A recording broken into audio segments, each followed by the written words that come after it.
राजीव जी, आपने नीतीश कुमार जी के कुछ स्टेटमेंट सुनाता हूँ। अजय आलोक जी आप आइएगा, कहिएगा, मैं आपसे एक सवाल पूछूंगा। नीतीश कुमार जी की दो स्टेटमेंट आप सुन लीजिए, एक सवाल सारिका जी से, एक सवाल अजय आलोक जी से। सुनिए नीतीश कुमार जी क्या कह रहे थे। लोग तो सवाल ही नहीं पैदा होता है। मर जाना कबूल है, उनके साथ जाना हमको कभी कबूल नहीं है। ये अच्छी तरह जान लीजिए, समझ लीजिए, सब बोगस बात है। काहे के लिए बोल रहा है? इतना हिम्मत करके फिर मेहनत करके लाला करके हमको किया, क्या क्या कर दिया था ये बिना मतलब का। इनके पिताजी पर सब पर केस फेस करके क्या कर दिया था। अब जितने लोग हमारे हैं सब साथी है, छोड़िए ना भाई, हम अलग है आप अलग है, छोड़ो रे का हमरा तो दोस्तिया कहियो खत्म होगा।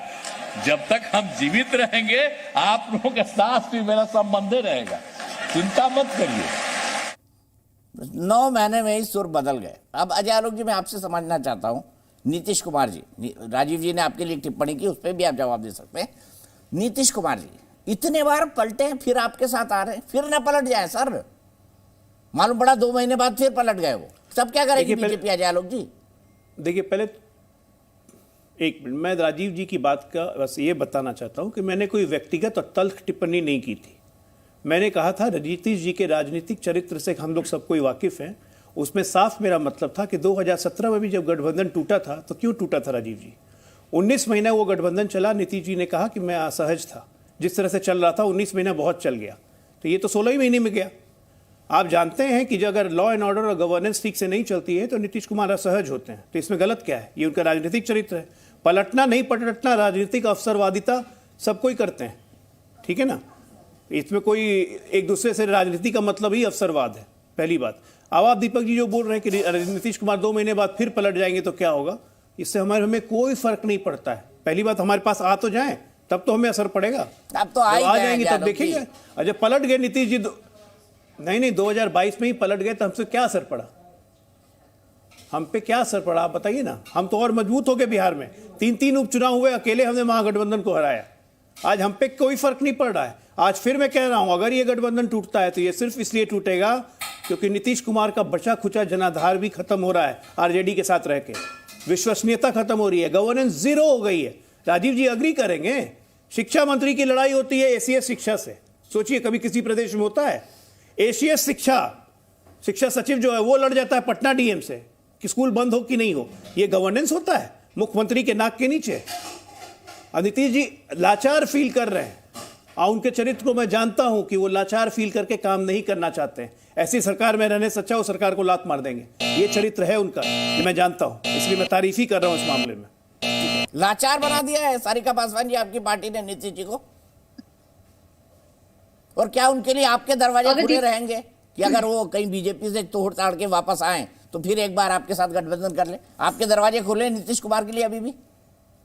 देखिए, नीतीश कुमार जी ने पहले भी क्लियर किया है इस बात को। कई बार उन्होंने कहा है कि भाई आप लोग लाख प्रयास और कयास करिए, हम तो अब हम बोलबे नहीं करेंगे। और देखिए वो चुप है। और बीजेपी भले जो सोचे, जो उम्मीद में रहे, लेकिन देखिए जब बात उपलब्धियों की हो रही है दीपक जी, तो इससे आप भी नहीं इनकार करेंगे कि बिहार में पिछले 15 महीने में जिस तरीके से जितने नायाब और ऐतिहासिक फैसले लिए गए, मुझे लगता है आज बिहार वासी निश्चित रूप से बहुत खुश है।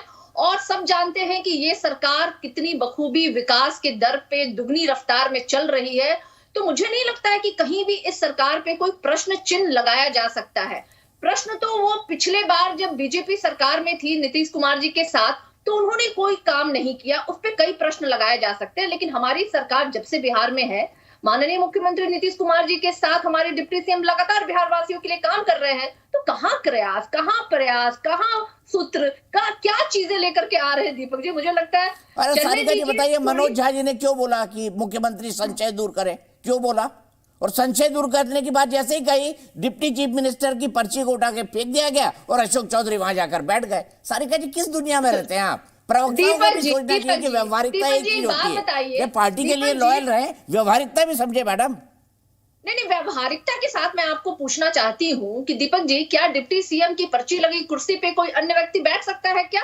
बिल्कुल उन्होंने सही काम किया कि पर्ची हटा के वो बैठे हैं। सारिका जी अब आपने दिल की बात बोली है, अब आपने दिल की बात बोली है। अपमान तो किया ना तेजस्वी यादव का अशोक चौधरी और नीतीश कुमार जी ने मिलकर, बताइए किया या नहीं देखिए, किया? दीपक पर्ची जी, उठाकर फेंकना यहाँ- अपमान है या नहीं? हाँ या ना? सारी बिहार में बताइए। और दीपक ज्यादा जी, टाइम दे जो दीजिए। सम्मान तेजस्वी यादव जी का है, किसी की यहाँ पे हैसियत और बिसात नहीं है कि अपमान कर दे। जो सम्मान बिहार में तेजस्वी यादव जी का है, जो उन्होंने कद अपना बढ़ाया है, केंद्र की सरकार जब तेजस्वी यादव जी के नाम से 32 साल के युवक से जब मोदी जी डरते हैं, उनके उस गरिमा से, उनकी उन उपलब्धियों से, उनकी उस विचारधारा से, तो मुझे नहीं लगता है दीपक जी आज मुझे इस बात को बोलने की आवश्यकता है कि तेजस्वी यादव जी अशोक का चौधरी क्या ने कद क्यों है कर दिया और सारी जो काजी? उन्होंने किया है। ये अपमान है कि नहीं?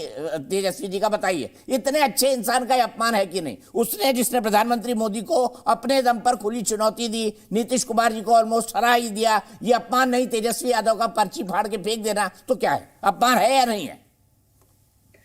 दीपक जी, अपमान तो बीजेपी कर रही है, बिहार वासियों की तमाम भावनाओं का अपमान करती आई है। बिहार वासियों के साथ साथ बिहार के मुख्यमंत्री का, उपमुख्यमंत्री का अपमान करती आई है। नीतीश कुमार जी और ने कुछ मुझे किया ही नहीं नहीं। लगता है कि इस अपमान को बिहार के लोग स्वीकार करेंगे और बिहार वासी निश्चित रूप से बीजेपी वाले को जवाब देंगे, और वो जवाब वोटों के जेडीयू को द्वारा नहीं देंगे? होगा दीपक जी। जेडीयू को और ये जवाब नहीं देंगे? अपमान- नहीं, सिर्फ तेजस्वी बीजेपी जी को क्यों जवाब जवाब देंगे? देंगे? तेजस्वी जी क्यों जवाब देंगे?